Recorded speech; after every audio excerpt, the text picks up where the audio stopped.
Welcome back to yet another re-educated episode.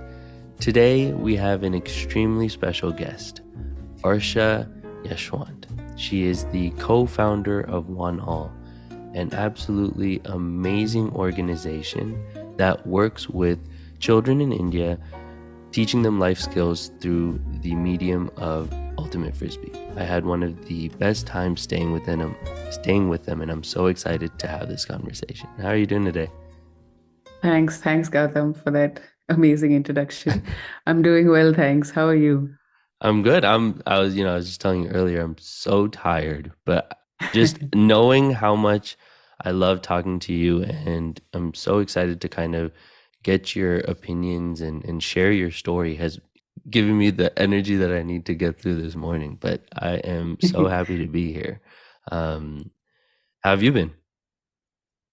I've been good. It's been quite hectic at work as usual with all the camps that we've been having, but it's always energetic because uh, just seeing the joy on everyone's faces when things work out is, I think, the best motivation to keep doing this work. Yeah. And I think, one thing I've learned is you can always try to sell your organization through the numbers or through, a very well put together annual report. But there's something about just seeing people's smiles that you don't even need any numbers that come after that. You're just like, whatever is happening here works. And Yeah. I've felt that in a few places, and I've definitely felt that, working with you all. And so I'm so excited to get into One All. So first thing is I would love to, and I try to do this for everybody, try to just picture the location of where this organization takes place, especially in Gulur. If you could give like Mhm. a little description of what the environment looks like so people can put their they can step into your shoes. What does that environment look like? Sure. So Gulur is a small town in the district of Nilgiris, which is in the state of Tamil Nadu in the south of India. And we're in a really rich, biodiverse, um, eco-sensitive zone, which we have forests all around us, and we're in the hills, just at the foot of the hills. It's really green, um, except in summer where it gets really dry. It's We have a long monsoon and slightly cold winters, nothing compared to the US, I'm sure. But really hot summers, very mountainous, up and down slopes everywhere, very little flat land. Lots of animals. We've got elephants and tigers and leopards and bears. Not that we see them all at once outside, but we coexist with all these animals around us. And we've got indigenous tribes who call this land their home. We work with four of the many tribes that are inhabitants of this area, and it's slowly booming. This town has been expanding over the last 10 years, and so it's a mix of cultures, a mix of religions, and a lot of people. And through your organization, are you primarily working with the Adivasi community or the tribals in the area, or are you working with just all students? So, One All actually started in Chennai in 2016, and we work with the fishing communities there as well as low-income schools. In Gudlur, we started here at the end of 2017, and we primarily work with the Adivasi tribes in the area. We have done some work with the non-Adivasi communities as well, but our main focus is to work with the indigenous communities. Mhm. And so before getting into the organization itself, I'd love to hear more about your own relationship with Ultimate Frisbee and how you got inspired to even start this. Uh, I actually started my higher education with an engineering degree. Mm. And then I moved to photojournalism in Boston. And I was working in India for a while after that because I was drawn to telling stories that deserve to be heard. Um, I was working in newspapers. I interned at different organizations. I freelanced for a long time and did a small stint with feature films. And I was drawn to documentary form of storytelling because I found people and their stories really interesting. But as I was flitting from one story to the next, I found Ultimate Frisbee in 2012, and it absolutely changed my life. Um, I couldn't concentrate on commissioned work because I just wanted to play Ultimate with my team in Mm. Bangalore. I just wanted to go to tournaments. And for about 5 years after that, that was pretty much all I did every day, every single day for 2 to 3 hours, just played a lot of Ultimate, played with various different teams. I was part of a couple of national teams as well. And just seeing those stories, it just inspired me so much to be a part of that community. In 2015 was when I would say the defining decision that I took that led me on this path right now. It was the time when the first officially selected under 23 team for India was being selected. And till then, it was always people who had the means to be able to go for international tournaments who could be a part of the Indian national team. But that was the first time where the governing body had selections and raised money and said that only people only people who had the skills to be able to go would go, regardless of their financial or economic or social backgrounds. And I decided then to document the journey of this team. And it was almost 2 years from when this team was incepted and selections were held, and just seeing how that team came together. And we had this amazing Australian coach who made a huge difference to how Ultimate Frisbee is being played in India right now. And he was the head coach for that team. And the way young people from 8 different states speaking 9 different languages all came together because they loved this sport and they wanted to represent their country and overcame so many barriers. And documenting that and editing that for 2 more years after that was when I decided that these are the stories that I want to tell. And that I can't just be waiting for these stories to happen. I was also in a unique Mm. position at the time of a growth of a sport where I could possibly make an impact to how that sport is grown and how young people look at that sport and what kind of opportunities are presented for young people in the country. So that was when four of us got together and founded One All. Wow.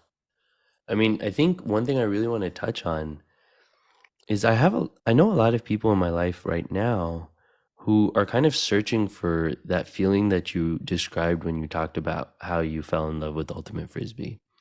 One thing I'm really curious about is when you describe that feeling, what do you think it is about the sport that drew you that strongly to it? Well, for one, I mean I've played sport all my life, but I've never played a sport that is self-refereed and mixed gendered in the true sense. Mm. In the beginning, I also thought it was just the joy of playing a sport because biologically, I mean, you feel happy running around and playing and chasing the disc, and there is definitely something to it. But I soon realized that it was more than just a sport. It was a microcosm of life that was playing out right in front of me. Because it is self-refereed, there is an aspect of the spirit of the game that everybody has to adhere to, which is in the rules of the game. And the fact that it's mixed gendered brought together um, people in a way that I've not seen before. So, for example, in Chennai, Frisbee is mainly played on the beach, and Besanaga Beach is where the privileged elite of Chennai live right alongside the poorest fishermen colonies. And there's hardly any opportunity available for these two groups of people to come together at the same level. But when I went Mm. there to play Frisbee, I saw students to CEOs, from athletes to, first time people who played any sport for the first time across all ages and different sexes, and men and women playing together as equals, regardless of athletic abilities, economic, social, or religious background. And it was this sport that created this opportunity, because the space to play was free. It was just the opportunity to bring all these people together that was lacking in society at that point of time, and this sport just made it happen. So yeah, I think that common understanding of that any ultimate player anywhere in the world has an understanding of the spirit of the game, and that shared understanding of, you can be an equal if the rules are made that way. Mm. What are some of these specific rules? Because the way I'm thinking about it, when I think about basketball, for example, it's fascinating because I think there's also a culture that underlies each sport. And what you're saying, that sometimes the rules themselves are what uh, influence that culture. I think that's a very interesting theme. So, what do you think it is? What specific rules do you think outside of the self-refereeing? Because it's like when I'm playing basketball, for example, at a pickup game, which is just going to a court and meeting 10 people. There's no technical referee there either. So it is self-refereed in that sense, but there's still a culture where the togetherness that I see in ultimate frisbee doesn't exist in other sports. So do you think it's maybe one of, what other rules could it be? I think, in my opinion, it's one main rule that, um, at least I hold above all else, is that it says in the rules that highly competitive play is encouraged, but not at the cost of joy of play for anybody else on the field, Mm, which is a really powerful concept, that you can be as competitive as you possibly want, but if it's going to stop somebody else from doing the same thing, then you probably shouldn't do it. If laying out, and I mean, that means like diving and trying to catch a disc, means that you're going to collide into somebody else and means that they are going to get hurt, then you probably shouldn't make that decision to jump in the first place, rather than doing it and then trying to defend your decisions. You just take care of everybody else on the field along with yourself. and those things are embedded into the sport itself. There's that practice, if I don't remember the exact name of the practice, where you come together after the game, both teams, The right? What spirit was that circle. yes, well, can you explain that a little bit?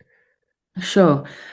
So even at the highest levels of championships, both teams that play come together at the end of every match in a circle called the Spirit Circle, where good plays are appreciated and any conflicts are resolved. At least if we can talk about those conflicts, they try to be resolved. And the idea is that we leave the field as friends and not just as competitors. Mm, Um, so you try to resolve any calls or any disagreements that would have happened during the game. And I'm not saying that every single person who plays Ultimate or every single team follows this to a T. There is obviously, like, human emotions dominate over a lot of these things that the sport asks of us. But I mm, think it's um, it's an understanding that somebody is trying, like, even if you're not able to do it, that you are going to try to do that. yeah. Yeah, And the it's the fact that it's intention. self-refereed, yeah, it is Mm, the intention. And the self-refereed aspect means that during a match, if both of us are on different teams, and it's a non-contact sport. So if I hit you in any way, accidental or non-accidental, you can call a foul on me, and we have 45 seconds. The game stops, and we have 45 seconds to sort out that call. And if mm, I think that if I agree with what you're saying, then there are a set of rules that you need to follow to move progress the game. And if I don't agree with what you're saying, then I can contest the call, and it goes back one pass. So we replay that contested pass. mm. That's an interesting rule. Yeah. I mean, it's kind of what it reminds me of is refereeing in some ways is I don't know if this is a stretch, but it reminds me of some sort of like policing system where a world in which there is no referee in a sport, because they're the ones who kind of lay down the rules. They lay down the law in some ways. And so to see a sport where that doesn't exist, but yet there's still structure, and it doesn't feel like at the professional level people are breaking too many rules, that it's interesting that there's not more contested calls, and it didn't just break out into full chaos, I mean, right? there are definitely games, especially higher level games where it is more contested. But again, it is really hard at the heat of the moment to try and control your emotions and resolve a conflict peacefully. Hmm. And the point of the spirit circle is, if that doesn't happen in the heat of the moment, then can we talk about it after? Yeah. Um, and whether that is always 100% equitable for everyone, I mean, who can say? Yeah, there are a whole lot of different factors at play. But if everybody plays with spirit in mind and not just about competitiveness or winning that match, then it's definitely possible. Hmm. Yeah, I'm glad we got to get into ultimate frisbee, because I think it's a sport that at least I wasn't very familiar with until I came to one all and fell in love with as well. And now I'm excited to talk more about the organization. So it was a beautiful story that got you inspired. And then what does one all do? What is it? What is the vision that you first incepted when you built it? And then what has it become? So at One All, we use the sport of ultimate frisbee to facilitate the development of youth and children. Um, the this was the vision that we help young people and children find their own path and figure out their own identities and navigate life through mixed gender sport. Um, and it still is the same thing. It's probably like the way we work has changed a little bit, in the sense that we started with a 3-year life skills through sport curriculum for children who are 12 years and above until they are young adults around 18, 19.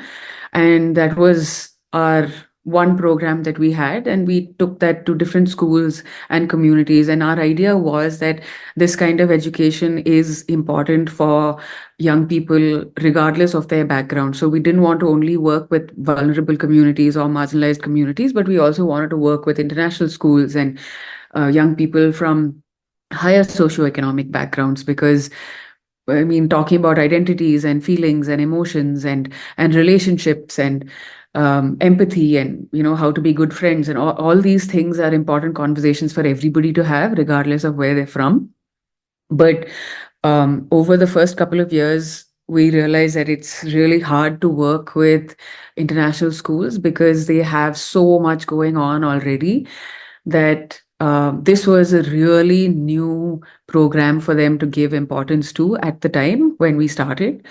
So we decided early on to focus our interventions with lower income schools, government schools, and marginalized communities, because we were seeing the most impact for the amount of effort that we were putting in. So then from there, our programs evolved to a teacher training program to work with young people from communities to teach this to their own children. That's how we started here in Gulur. And from there, during COVID, we also started a facilitator training program, which is that we have a master facilitator trainer who goes to different organizations that we partner with and teaches their potential facilitators on the ground.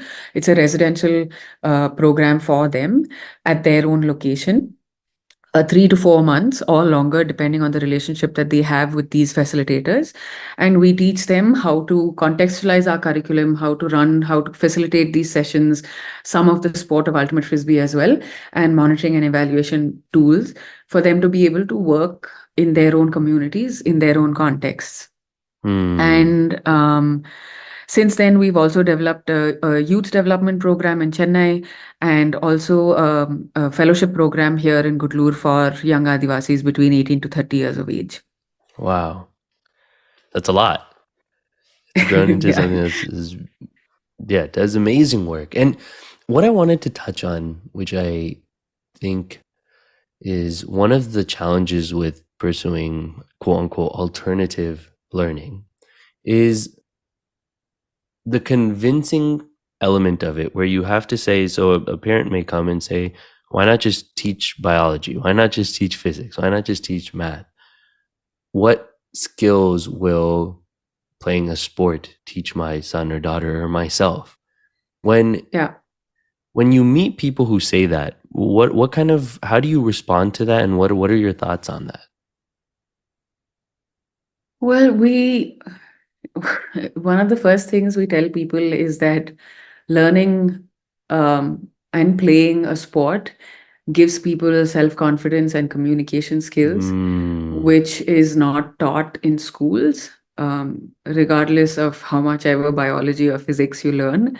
And however smart you are in those respective fields, it doesn't give you the skills to actually navigate the complexities of life. And in today's ever changing world, with so many different things being introduced every second almost with respect to technology, how are we actually equipping young people to deal with all of this change and be confident in themselves and their abilities and move forward in whatever direction they choose to? Um, they might choose to do biology today, but what if they decide they don't want to do that tomorrow? Then what's the skill that they're left with? mm.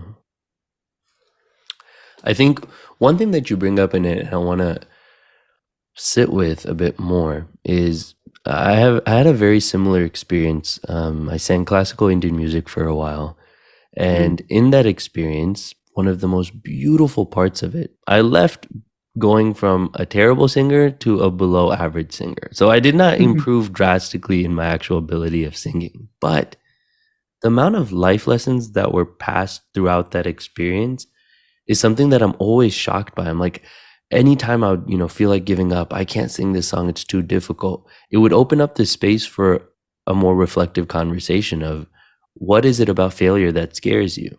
Why is it Mm. wrong to hit a bar and keep trying? And why do you sing? And all these questions that really made me reflect on myself.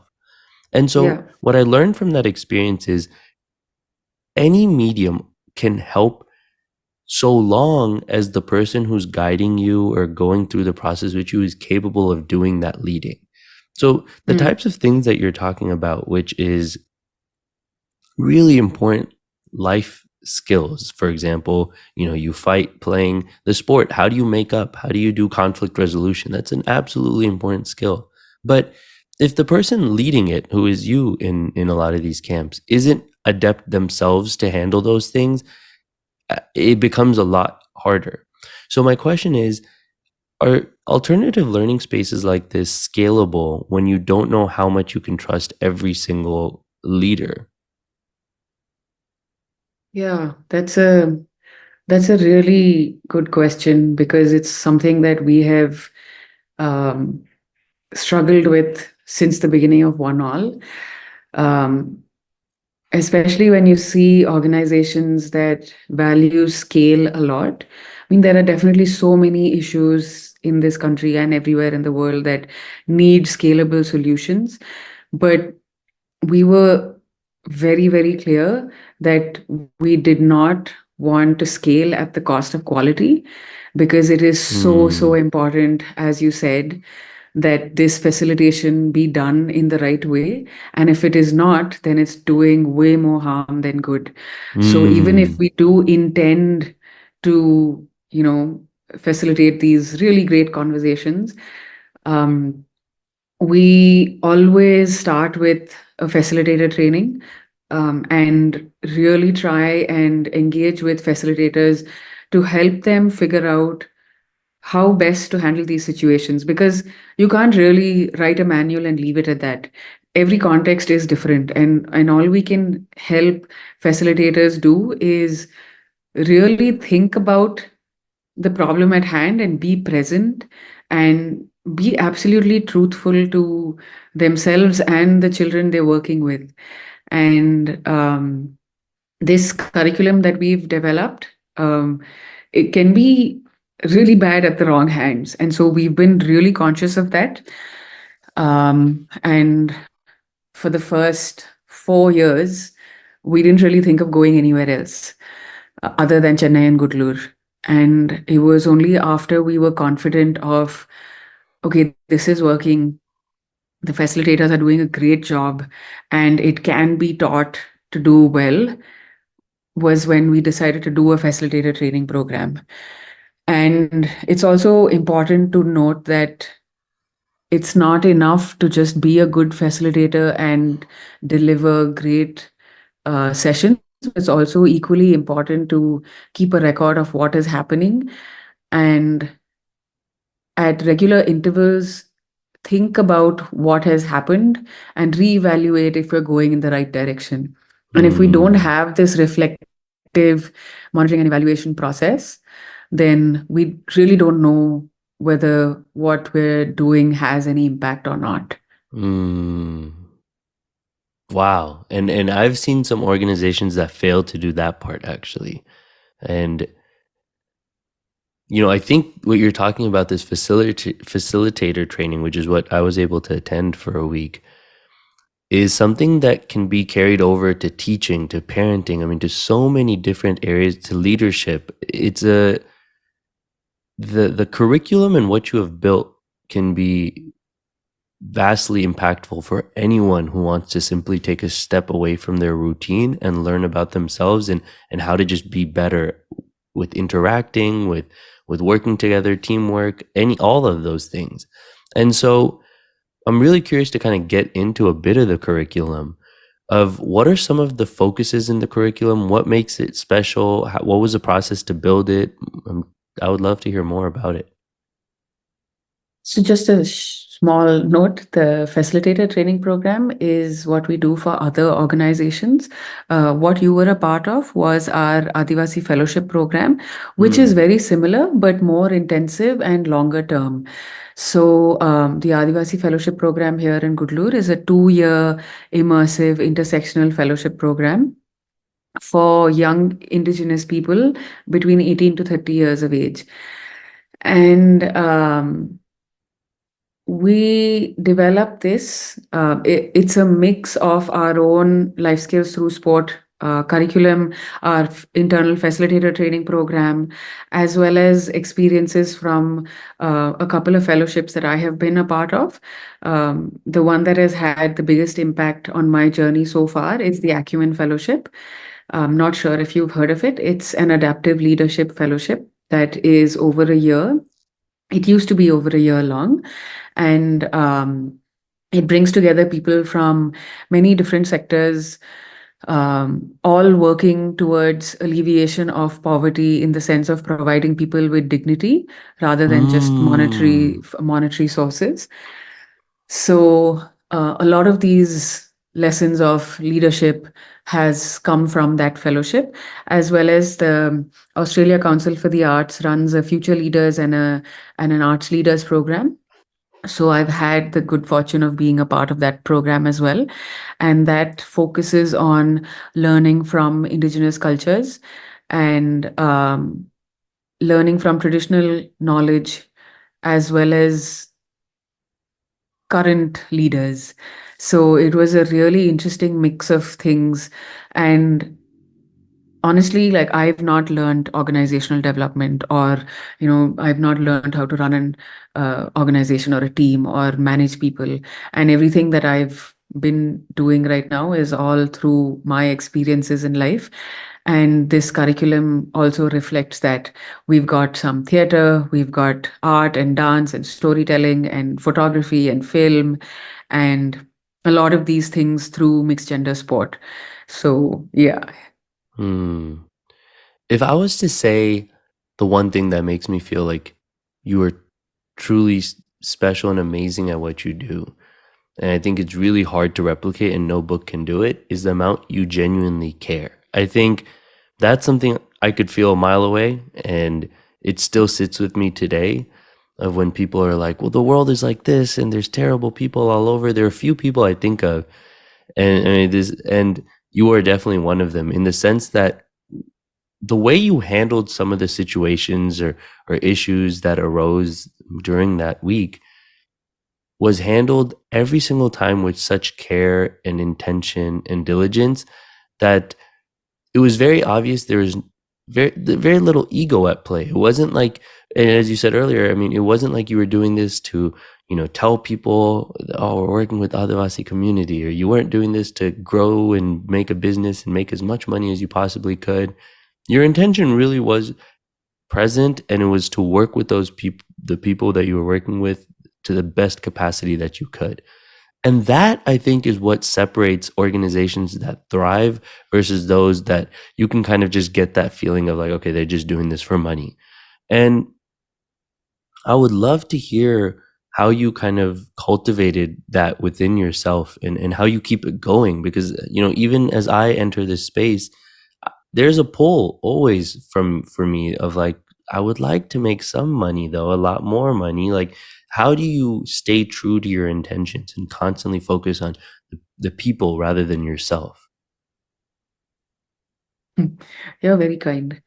Um, I'm I don't think of myself as opposed to money. I mean, money, you need money to Mm-hmm. live and to do things that Yeah, you yeah.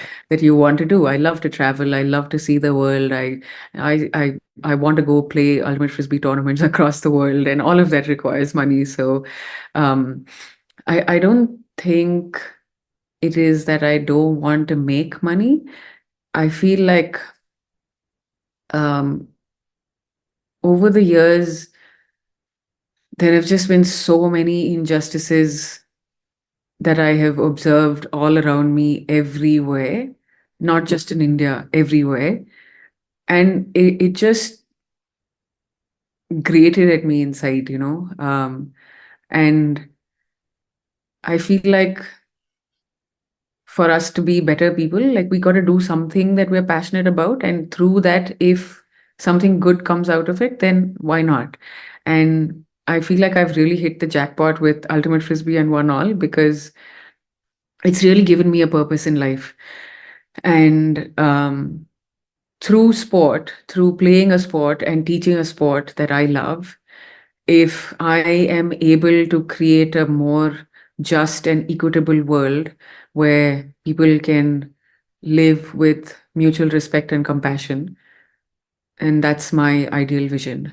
Like that's why I keep doing this, because yeah, there's just a lot of injustice and discrimination, all coming from a place of inequality and people just not treating each other as equals. And if we can change that, then we'd all live in a better world. Hmm. And it's interesting that like the vision behind what a better world looks like for many, it differs. But I think this idea of one where there is less discrimination, and where people aren't segregated based on race or class or creed, or in India caste, is similar in many people's vision. One thing I'm really curious about is, when it comes to sports, I feel that it is a medium through which people from all different backgrounds can actually connect. And you were talking about that earlier, because you don't get certain rules if you're rich and certain rules if you're poor. I mean, the rules stay the same no matter who you are, what age you are. And it's a way in which everyone can come together.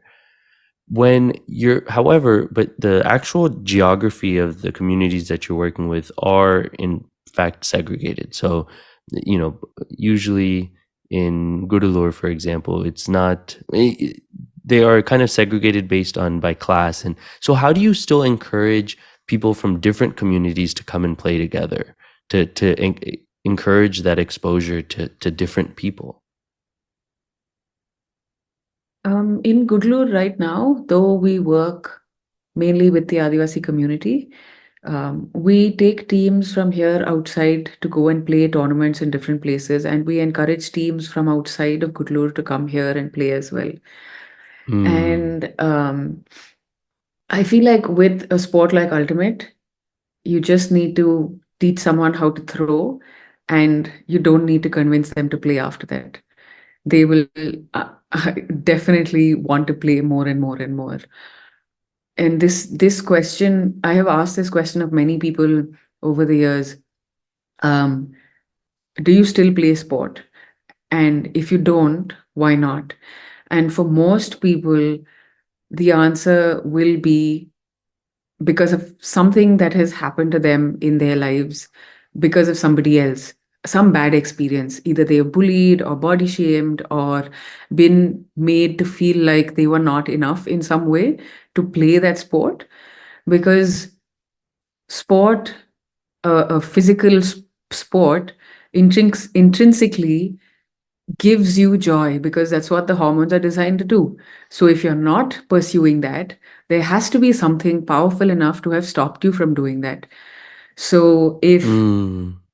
so our objective here at One All is how can we identify those experiences that have stopped people from playing and create an experience that is the complete opposite of that? How can we create a safe space for anybody to be however they want to be, as long as they can follow a basic set of rules which doesn't hinder the joy of play for anybody else? Yeah. And I was able to see that in real time. I mean, there were so many adults that I had spent time with who had not run, who had not exercised in so many years. And I particularly noticed this with a lot of the women that I saw everywhere, but primarily also in India, where they had not had the opportunity to freely move their body in a long period of time. And so to see a Mm. lot of the young women there running and the amount of joy, I realized how much running itself is an act of liberation. And Yeah. and the ability and freedom to run, where you're not only running if you're late to catch a bus, but you're able to run and laugh as you're trying to, push yourself to catch the Frisbee. That in itself was such a liberating act. I was like, wow, I've never thought about sport as something that even in the toughest of times, it provides you with that dignity that you were talking about earlier, where it's like you still believe in your body, you still have this small goal in front of you that you're striving for, that you may sometimes get. There's still improvement that you can strive for. And it really does touch on that, to bring dignity within oneself. And I think there's not enough focus on that aspect of it, of alleviating poverty. Yeah, definitely. I mean, what it does to young women, this kind of running and playing something as physical as this, it's just phenomenal.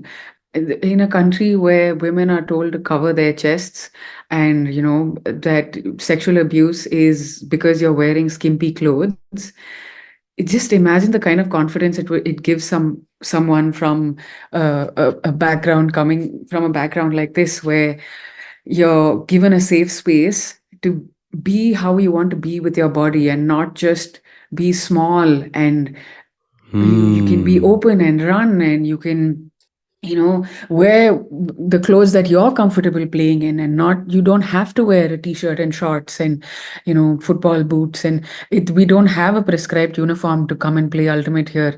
People wear whatever it is they're comfortable wearing. And for them to be comfortable in their own bodies is a huge confidence booster. And that means that they reclaim space in other situations as well.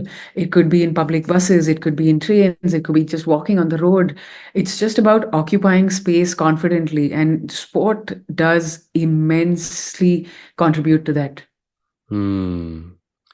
One question I have for you is, growing up and playing co-ed sports, I often realize that even if you put people together, often there will be, forms of sexism that occurs even as you play together. And it could be so small as just choosing to pass to one gender less than the other gender. I mean, just how do you what have you seen with that? And How does that change as people play more and more together? That's definitely there in Ultimate as well, especially younger teams, younger up and coming club teams would um, have this trend of more athletic players passing to each other, whether that's men or women. But it's again about how the team culture is built and about valuing each player for who they are and not what they can do. Because Mm, you need to set the goal of the team before you decide how you want to play. So, if as a team you decide that you want to win a tournament, then that's how you got to train and that's how you've got to play. And you've got to improve everybody's abilities to match that goal and not just ignore people because they aren't, good enough to make that cut. But if as a team, the goal is to play together and have fun and be spirited, and I'm not saying that competition and spirit should be um, put against each other. But if you want to play competitively as well as with spirit and involving everybody else, everybody on the team, then you will play that way. And one of the rules that we have at One All, which is not an ultimate rule, is one of all touch, which basically means that you can't score a point without everybody on your team getting at least one pass. And the reason why we have that rule is because it is a team sport and you can't play if your team on the line is seven people and there are only six people playing, then there is one person who's left out. And if you're left out, how would that make you feel? And if you feel really bad when you're left out, then wouldn't the other person also be feeling the same way? So would you want your friend to feel that way? And so basically, mm, we have all these conversations around empathy and inclusion and about skills being taught to people who don't have them. So if you can throw really well and somebody else can't, why don't you teach them how to throw rather than complain that they're not throwing well? mm. Yeah. Can you develop the team around you to be at the level rather than just like critiquing them? Yeah. Yeah. Wow, that's a, I mean, great point. So if One you're a thing, great yeah. athlete, sorry, if you're a No, great no. athlete, um, try and make everybody great athletes around you rather than focusing on just your own skills. Hmm. Wow, yeah. I mean, it's a different intention completely. Yeah. One thing I have to touch on because it was one of the most beautiful things I had ever seen. And I'm really excited to hear what your kind of opinion and perspective on this is. There was a situation that had arose during the camp where we had to deal with some conflict, and it was quite serious. And usually, when I see people deal with conflict that often can offend one personally, the easiest way to do it is through punishment, to say, okay, you're no longer allowed to come back. You have made a mistake, therefore you are done. But the approach that you all took was one with so much empathy and power that it felt like it left a lasting impression on the people who had made the mistakes to really have to sit with that feeling of, I really made everyone else feel like this. And because of that, I never want to make them feel like that again, because they have made it very clear how much they care about me. And I don't ever want to hurt these people again. And that form of communicating is something that's so much more powerful than if you had gone the approach of just, you've made this mistake, we don't want this anymore, we're drawing the boundaries, you no longer allowed to come. I would Hmm. love to hear, you explain kind of the thought process behind that, how you handle conflict resolution within your own organization. And I mean, I just think that was one of the most beautiful things I'd ever seen. Thanks. Um, I think that also comes from the experience of being part of different systems of education and sport over the years where punishment is a big thing. And I've never seen punishment work. I mean, it's like at least it's never worked for me. So I can't imagine it actually working to change behaviors in somebody else. And like what we have learned through the work over the years is that if there is a conflict, most of us just state what the conflict is. And because it's from different perspectives, the perspective of what that conflict is changes from person to person. But if we can communicate how that conflict made us feel, the feelings are universal. Like everybody knows what it means to feel bad and feel hurt and feel sad about something and feel absolutely disappointed by something.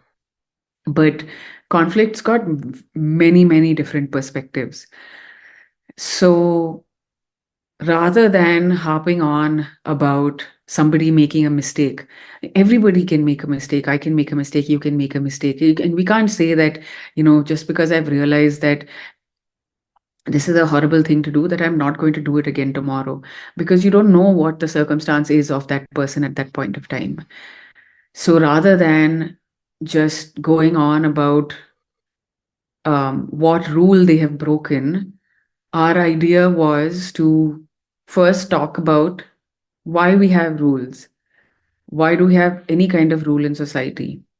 And what the idea that rules exist for the common benefit of everybody who is part of that society or part of that community or part of that group. And if this rule is being broken, then I mean, you can set the punishment can only be given if that person who's broken the rule is actually found out. But if you're not found out, you're going to just keep breaking that rule again and again because you're not being accountable to anybody else. Um, Hmm. so what we really wanted to do was try to make them be accountable to themselves as well as to the entire group, because this rule was something that the group had set and it wasn't just one person, not just me. And so it wasn't my prerogative there to say, you did this and so you're not coming for the next 3 camps or whatever. But it's like all of these things put together. Why do we have rules? We all need to follow these rules for our own well-being. And because this rule was broken, we want to understand why it was broken, and we want you to understand how that made us feel.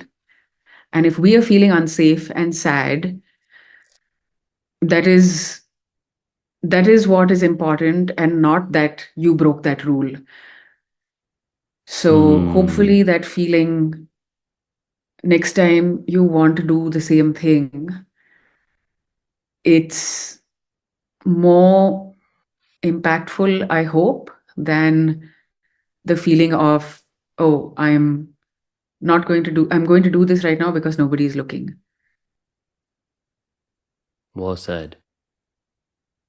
That feeling, I mean, I've felt it so many times throughout my life where when I have broken rules, I never really understood the impact that it had on myself and on others in any like long term kind of thing. So I never realized how something mean, I would say, would impact the relationship over a long period of time. Where when I was younger, I'd just be like, okay, well, this is what I want to say, or this is what I want to do in this particular moment, without taking into consideration kind of the long term negative impacts of ruining relationships like that. And it is such a resource. And so I think oftentimes what ends up happening is if somebody just makes you feel like you're bad, like being in school and you talk out of turn or whatever, and you're like, you're a bad student, you kind of end up building all this resentment over a long period of time that doesn't serve anyone benefit really.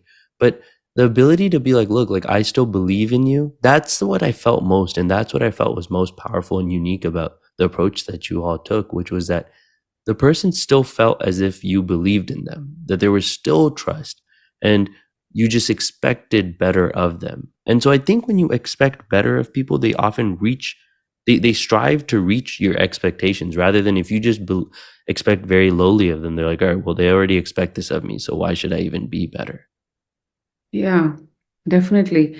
And I think I remember one of the elders in Australia, as part of this course, when I had been there, I was asking her, because I mean, they have a huge history of discrimination there and a lot of really, really horrible issues that young people are facing in the indigenous communities there as well.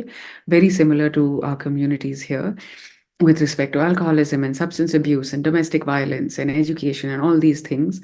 And she was working with rehabilitation of young people. And I remember asking her, so like over the years, it's obviously like not everybody is going to be receptive to what you're saying. And there are going to be people who still do whatever it is that they want to do, even though they know that it is not the best choice for them. And how do you deal with that? And what she said, I will never forget. She's like, you can only do so much, but at the end of the day, you can leave the door open.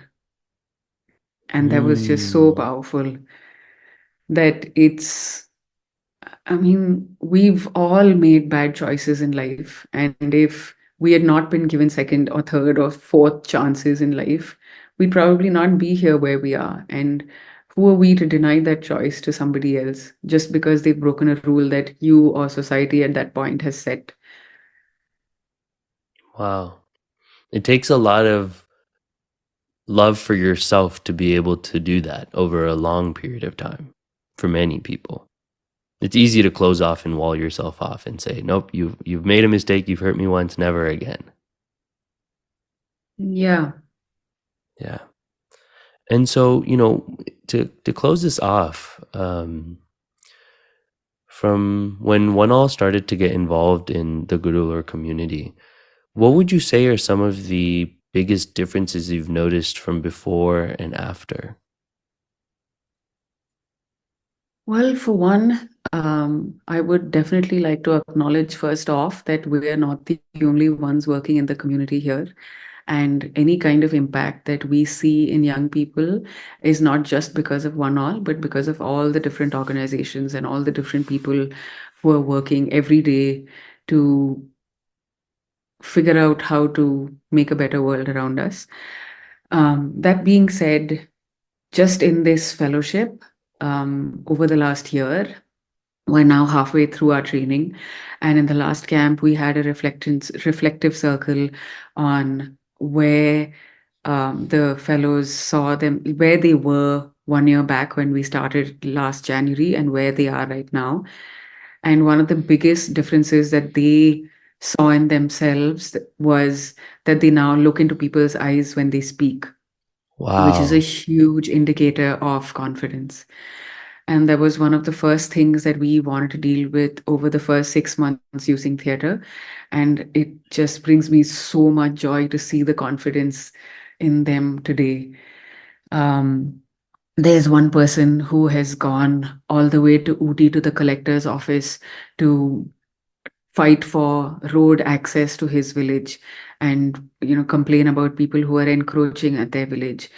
There's one person, one of the boys who's engaged to be married in the next couple of months, and he said that doing these pieces of theater over and over and seeing the kind of emotional response that it is getting from people and the emotional response that it is getting from him, that he is also showing that he does not want to make the same mistakes that he sees so many people around him make.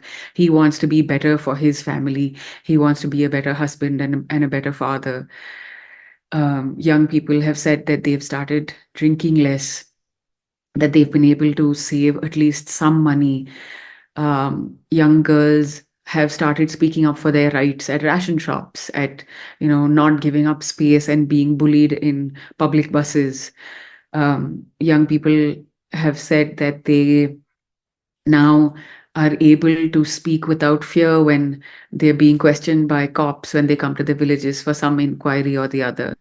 Young boys have said that they now help their mothers and sisters with chores in their houses when because they have understood what kind of issues women go through during menstruation. So yeah, it's just there's just so many things I can go on and on and on. Mm, Another big thing that gives me a lot of joy is one young woman said that she has started asking people why, which is just so powerful. mm, wow. And when you hear these stories, what feelings do you feel? It gives me real joy that it's not just me and my team noticing these things, but it's all these young people noticing this in themselves. Um, it really makes me feel, I don't want to say proud because that pride comes from a place of power in some sense, but I just feel so much happiness and joy in seeing all these young people grow into themselves. Hmm. It makes me feel like, this has all definitely been worth it.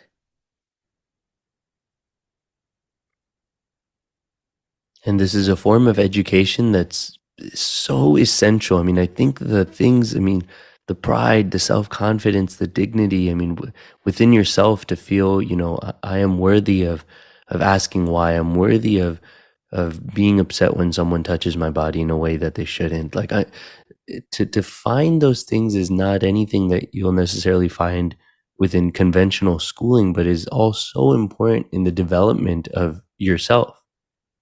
And so Yeah. I think it's really cool that your organization, I mean, cool is such a, not the word I'm looking for, but it's Mm. amazing that you found all of these things that I think conventional schooling has not, and you've really helped develop these things. And so I guess my last question for you would be, how can we make this more available and accessible to, I mean, I can't imagine a community anywhere in the world that wouldn't benefit from something like this and from some like One All. And so Yeah. what is kind of the future of One All, and how can people get involved? Well, one of the things that we are trying to do is partner with as many different organizations as possible because we also definitely feel that every community would benefit from something like this. Um, so if there are partner organizations who feel that this is something that will benefit young people in their communities, then please do reach out to us and we'd be happy to figure out how we can work together. Um, we offer facilitation training. We are trying to figure out if we can work with the government to do teacher trainings within the government systems, because as much as we like to complain about the system, it is still the system, and um, we have to try and work towards some kind of change within the system. And so we are exploring possibilities of that as well. We are exploring possibilities of exchange programs with other indigenous communities within the country and outside, because peer learning is as important as being in a classroom, even more important, I would say.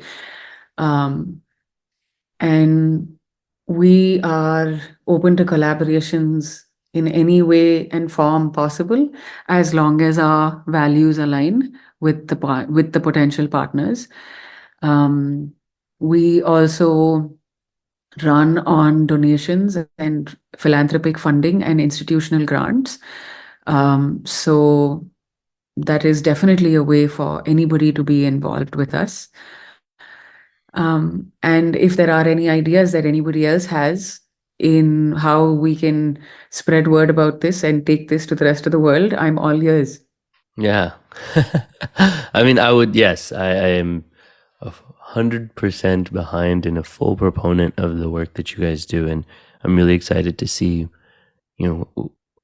what nooks of the world can this kind of idea go and touch, which is really simple. I mean, like love, play, and be kind, right? I mean, I think that encapsulates a lot of it. Definitely. Thank you so much for sharing everything. I mean, this was a beautiful conversation, and I'm really glad we were able to deep dive into the world of ultimate Frisbee and one all. No, thank you so much for having me. This has been truly wonderful. And that brings us to the end of our conversation. I hope you enjoyed it as much as I did. Thank you again for listening and making this process so much more enjoyable. If you haven't had the chance to already, make sure to subscribe to the podcast on Spotify, Google, and Apple Podcasts to get the latest updates on new episodes. If you've been learning useful information here, feel free to leave a review as well. A little bit goes a long way in spreading this podcast. And have a wonderful day. And as per usual, stay re-educated.